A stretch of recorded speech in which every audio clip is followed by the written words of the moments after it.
آج دنیا میں کوئی بھی یہ دعویٰ نہیں کر سکتا ہے کہ مجھے فلاں چیز کا علم ہے، فلاں چیز کا علم ہے۔ وہ جھوٹا اور کذاب تو ہو سکتا ہے لیکن وہ دعویٰ سچا نہیں ہو سکتا ہے۔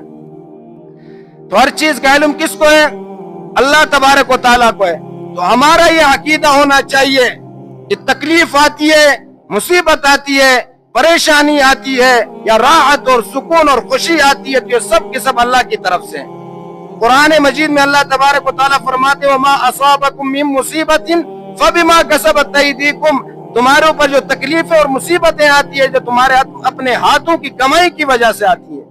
جب آپ کے اعمال جس طرح آسمان میں جاتے ہیں، اللہ تبارک و تعالیٰ اسی مطابق فیصلے فرما دیتے ہیں۔ تو ہر چیز کا علم کس کے پاس ہے؟ اللہ کے پاس ہے۔ ماں کی پیٹ میں کیا ہے اس کا علم بھی اللہ کے پاس ہے۔ قیامت کب قائم ہوگی اس کا علم بھی اللہ کے پاس ہے۔ بارش کس طرح برسے گی، نقصان دہ ہوگی یا فائدہ مند ہوگی، اس کا علم بھی اللہ کے پاس ہے۔ دنیا کے کسی شخص کے پاس اس کا علم نہیں سوائے رب کے علاوہ۔ تمہارا عقیدہ کیا ہونا چاہیے؟ ہر چیز کا علم صرف کس کے پاس ہے؟ اللہ تبارک و تعالیٰ کے پاس ہے۔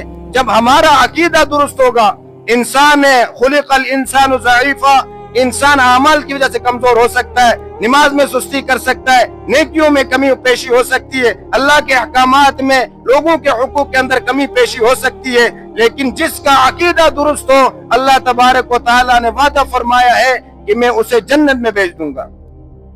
تو عقیدے کا درست ہونا ضروری ہے۔